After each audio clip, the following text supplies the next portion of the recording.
Mes très chers compatriotes, trop c'est trop.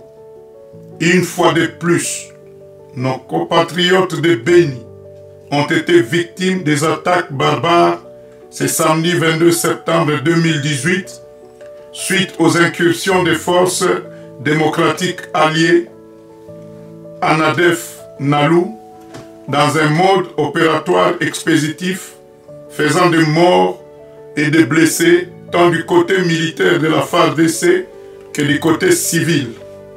Pendant ce temps, le Mioué actuel, président illégitime, s'est rendu aux Nations Unies pour aller prononcer un discours officiel le mardi 25 septembre lors de la 73e réunion de cette organisation. Ce dernier n'a formulé préalablement aucune déclaration de compassion à l'encontre des familles et victimes de cette atrocité. Il est plus que temps de se rendre à l'évidence que Joseph Kabila n'éprouve aucune émotion pour le peuple congolais, si ce n'est que le mépris. Animé par son arrogance légendaire, il s'est permis, lors de son discours devant les concerts des nations, à se vanter de la réussite des efforts fournis par ses forces de défense et de sécurité qui leur permettaient de contenir les attaques terroristes.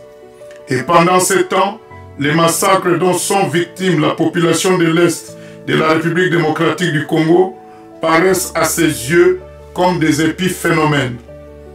Mes chers compatriotes, trop c'est trop.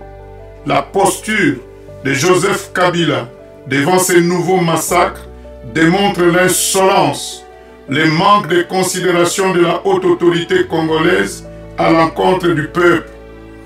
En s'adressant par la voix de son vice-ministre de l'Intérieur et de la Sécurité, Henri Mova Sakanya, et en présentant des condoléances aux familles éplorées, tout en les assurant de la riposte efficace face à cet événement dramatique qui a endeuillé une partie de nos populations, les autorités civiles et militaires ont été alertées, mais elles ont laissé faire avant, pendant et après les tueries, comme en rapporte une source sur place. Malgré l'alerte donnée auprès des autorités militaires se trouvant sur le terrain, ces derniers ont laissé les tueurs commettre leurs crimes en toute impunité et repartir sans être inquiétés. Révoltés et exaspérés, nos compatriotes de l'Est de la République démocratique du Congo subissent une extermination minutieusement menée par des groupes armés dont certains sont instrumentalisés par le pouvoir en place. Nous considérons et qualifions cela comme une haute trahison de la part de Joseph Kabila en sa qualité du commandant suprême des forces armées ainsi que l'ensemble des acteurs politiques qui cautionnent ces pouvoirs illégitimes. Les rassemblements des forces progressistes congolaises, en sigle RFPC, présentent ses condoléances les plus attristées aux familles endeuillées et leur adressent ses pensées sincères face à cette tragédie.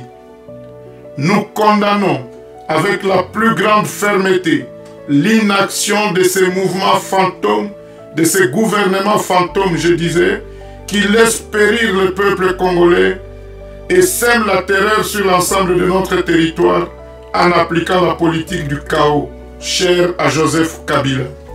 Mes chers compatriotes, trop c'est trop, raison pour laquelle nous, les rassemblements des forces progressistes congolaises, appelons à l'application de l'article 64 de notre Constitution qui stipule « Tout Congolais a le devoir de faire échec à tout individu ou groupe d'individus qui prend le pouvoir par la force ou qui l'exerce en violation des dispositions de la présente Constitution.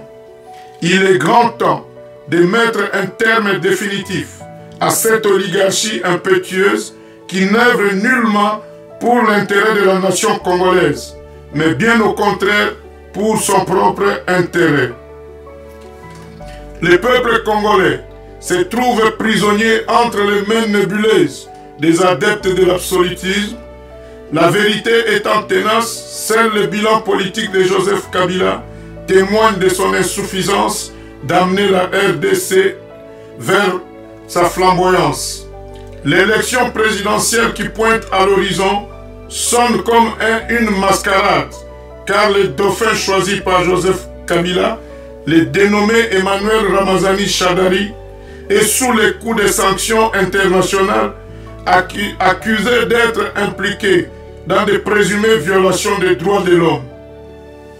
Ne vous imprégnez pas, chers compatriotes.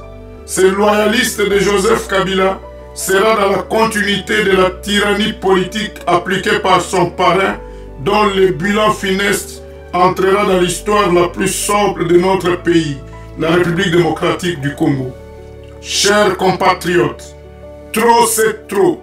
Il est plus que temps d'agir afin de faire barrage contre cet ordre complotiste qui n'augure aucun avenir meilleur pour la République démocratique du Congo.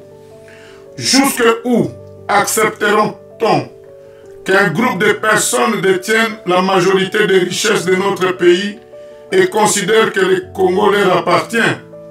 Allons-nous rester spectateurs des massacres de nos sœurs, frères, enfants, parents et grands-parents? Doit-on rester les bras croisés, laisser ces prédateurs piller notre pays? Jusqu'à quand allons-nous tolérer cela? Chers compatriotes, l'opposition complotiste du Front commun pour le Congo en sigle FCC, de par son alliance avec les partis au pouvoir, démontre la face cachée de leurs ambitions mercantiles en s'invitant aux mangeoires. Il est temps de briser les chaînes de notre souffrance. Il est transcrit dans l'article 5 de notre Constitution. Tout pouvoir émane du peuple. Le temps nous offre l'opportunité de reprendre notre souveraineté. Seule la conviction permet d'atteindre la victoire. Chers compatriotes, soyons convaincus de notre capacité à mettre fin à cette souffrance. Vive la République démocratique du Congo, vive la vaillance du peuple congolais. Je vous remercie.